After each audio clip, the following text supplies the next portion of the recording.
let me come to what I believe are tougher questions to the government of India.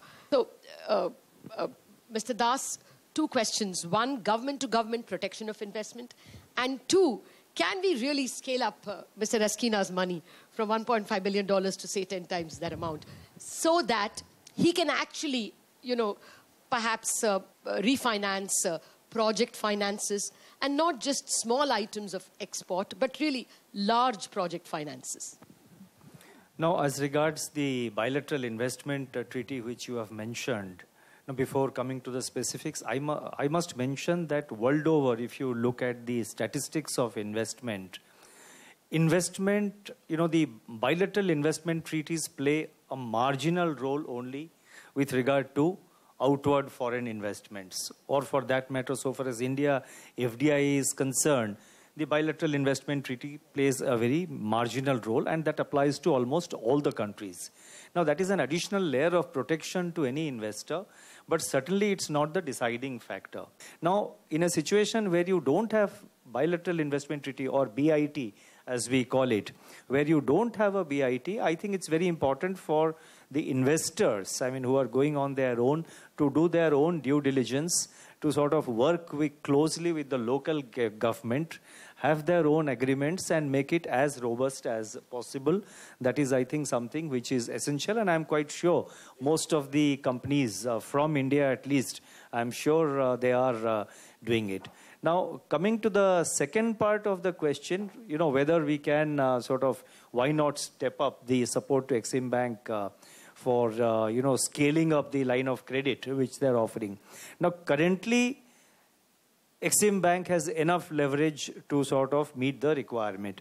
It also, you know, it's a two-way process. We must have bankable projects. We must have projects also which make sort of commercial sense more to the local economy. Because, you know, these loans, ultimately the countries, you know, the countries will have to repay these loans to the Exim Bank.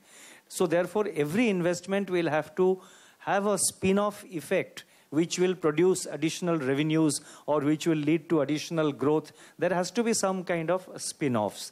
So without spin-off, if you go on lending, then that particular country or that particular economy may not be in a position to generate enough revenues to repay these loans, and then it will create problems of you know, debt burden, fiscal and other problems that will be created. We are also working very closely, the Exim Bank is working very closely with most of these countries to create local capacity, to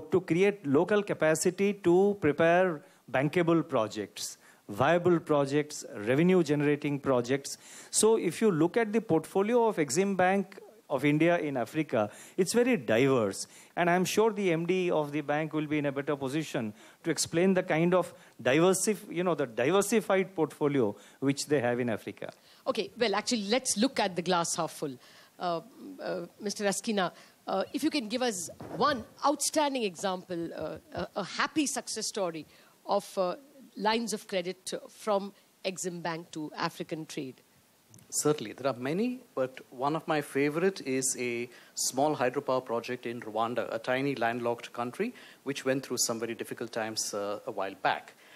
This is just about 28 megawatts. It's a run-of-the-river project. There is no reservoir, there's no environmental damage. On the run-of-the-river, it produces power. This little project contributes 25% of the entire power demand of Rwanda. Don't look at it just as a power plant. It's a story I tell often, but I never get tired of it. A child in that area whose school studying ended when the sun went down because the only source of power was a diesel genset, and trucking the diesel in from the coast to Rwanda cost a fortune. So effectively, his education, his studying stopped. Today, with that dam there, he can continue studying and look at a much brighter future. This is just one of the success stories. There are many more that I could tell you. Mr. Das, then to build on that, you know, when I spoke to industrial leaders before coming to this seminar, there's a lot of enthusiasm about the growth curve that Africa is in. What's the game plan? Is there, you know, at the end of this four-day meeting, something that is on the cards in terms of increasing Indian investment in Africa? During these last 3 days, we have had interaction with many African countries at senior levels. We also have had interaction with the African Development Bank, and we are examining and exploring various sectors and possibilities of scaling up our support and our participation in the African development agenda. You see, the first thing that has to be noticed is that has to be pointed out is that Africa is a continent of immense possibilities. You have yourself mentioned that currently where their growth rates are, currently the kind of level of development they have achieved, African continent can only grow. And I'm sure in the coming decades it will grow. Now, India has a particular, India is really appropriately placed to play a partnership role in that. Firstly, because we have a long historical relationship with Africa. The relationship with all African countries have been excellent over the years. Second and most important thing is today, if you analyze the global economy and the kind of technological solutions which are coming up, the technology which goes into various projects. You see, Indian mind and our economy is very cost conscious. So any kind of solution, technological solution which we adopt for ourselves, or for that matter, which we will share with, which we would be willing to provide to the African countries, will be cost effective. So as and when we move forward, we would be working with individual countries, we would be working with the African Development Bank and try and scale up. And the scaling up will have to be done in a manner that it is, it's absorbed appropriately. On that, my last question to Mr. Guislain. Mr. Guislain, one of the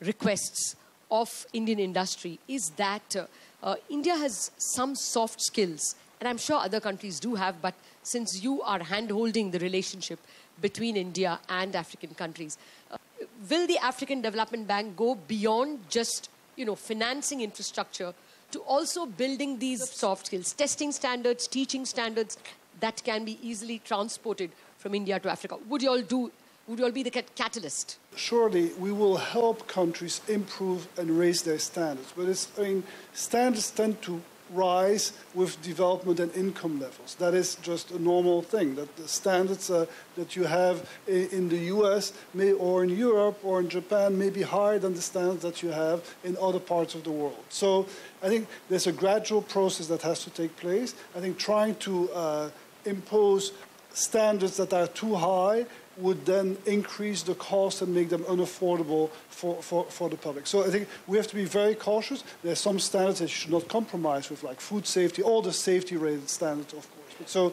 in the areas that we work on, would be like, for example, Feed Africa, etc., we would be very happy not only to accompany investment in the area, but also help raise the level of standards, the requirement, and the ability of the government or of other ecosystems to enforce and comply with these standards, but in a selective manner. And so let's keep in mind not to raise standards to a point to exclude some others that may be providing services that are the right type of services for those populations. Well, the competition doesn't seem to think so. But yes, they are also businessmen. Gentlemen, thank you very much for your enlightening observations on Indo-African trade. Thank you very much, gentlemen.